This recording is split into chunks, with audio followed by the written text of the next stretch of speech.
Durante el largo periodo de la Guerra Fría que confrontó a las potencias de Estados Unidos y la entonces Unión Soviética, se decía que esta última había planificado el desarrollo del submarino K-141 Kursk para que fuera capaz de destruir por sí solo a todo un grupo de portaaviones de la Armada de Estados Unidos. Ahora se sabe que su fabricación comenzó en 1990, para que su botadura se realizara por fin un día 30 de diciembre de 1994, ya como parte de la flota de la Armada de la Federación Rusa.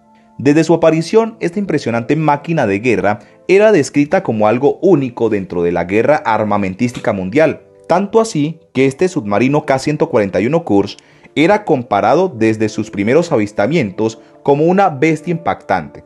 Sus 154 metros de eslora y 18,2 metros de manga y 9 metros de escalado lo avalaban. De hecho, una comparación común que se hacía para ilustrar su tamaño era que su largo superaba al de los dos aviones Boeing 747. Claro que mover a semejante mole no era una tarea sencilla y pronto habría consecuencias. Por eso, en este vídeo te las mostraremos, así como los aterradores últimos minutos del Kursk. Pero antes, sean todos ustedes bienvenidos a un nuevo vídeo. Si te gusta este tipo de contenido, suscríbete a nuestro canal, es gratis. Fue en agosto del 2000 que el submarino K-141 Kursk protagonizó uno de los eventos más trágicos de la historia de la Armada rusa. Sus 118 tripulantes murieron tras una serie de explosiones durante un ejercicio naval. El incidente no solo generó desesperación entre los familiares de quienes viajaban en el submarino, también acabó con la falacia propagandística que las propias autoridades militares de Rusia habían instalado, que el K-141 Kursk era imposible de hundir, una supuesta condición a lo Titanic, que radicaba en su colosal tamaño y capacidad de armamento. En aquel día de la tragedia, todo parecía ir de manera normal para la tripulación cuando hacía las 9 de la mañana de aquel 12 de agosto del 2000. El capitán Gennady Petrovich, comandante del submarino nuclear ruso K-141 Kursk, dio la orden de disparar 2 torpedos de salva.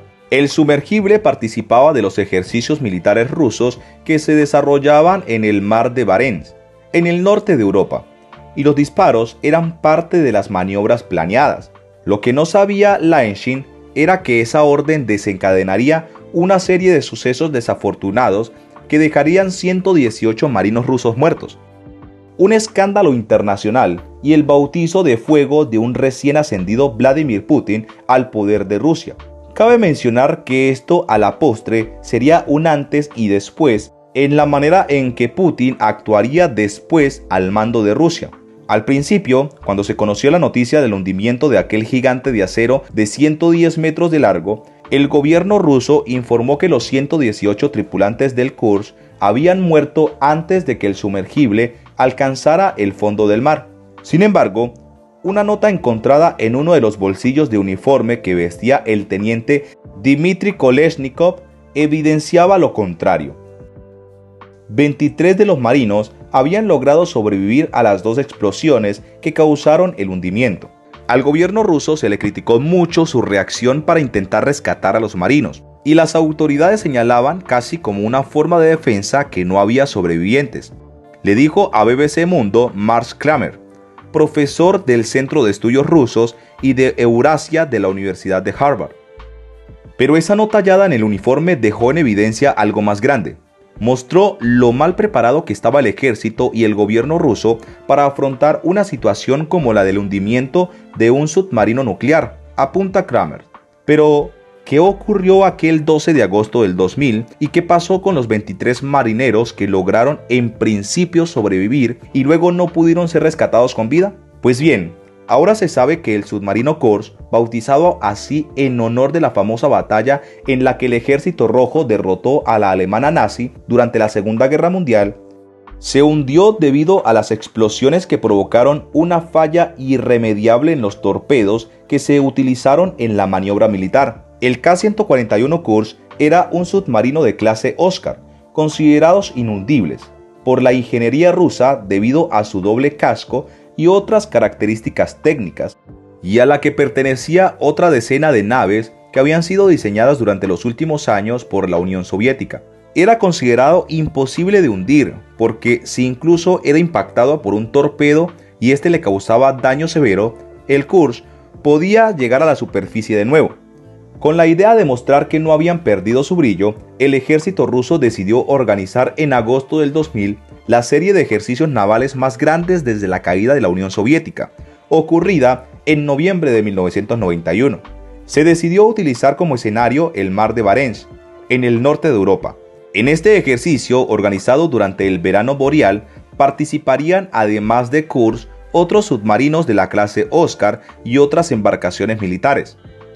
El primer día de ejercicios, el 11 de agosto del 2000, todo salió bien. El submarino lanzó varios misiles de salva en una demostración de que tenía la mejor tecnología para este tipo de disparos bajo el agua. El submarino es una de las embarcaciones más temidas dentro de los enfrentamientos navales, debido a que está diseñada para destruir naves enemigas con gran poder. Por eso la importancia de que el Kursk funcionara a toda capacidad, explicó Kramers. Sin embargo, al día siguiente de los primeros ejercicios militares y cuando la mañana se dirigía a marcar las 9 en punto, se le ordenó por radio al capitán Lainshin que disparara 2 torpedos. Él, como lo había hecho el día anterior, ejecutó la orden junto a su tripulación. Lo cierto es que ni siquiera se lanzaron los torpedos.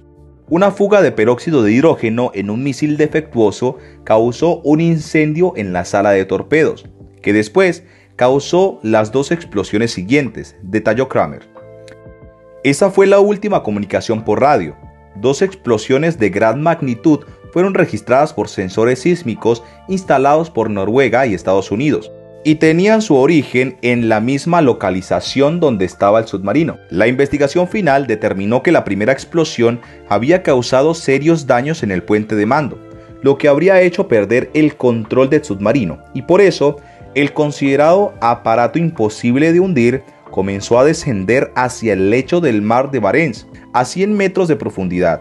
2 minutos y 15 segundos después, una segunda explosión destrozó la cáscara del submarino. Todo parecía perdido. Sin embargo, 23 marinos aún sobrevivirían unas horas más, de acuerdo a lo que se detallaba en la nota hallada en el bolsillo del uniforme del teniente Kolesnikov.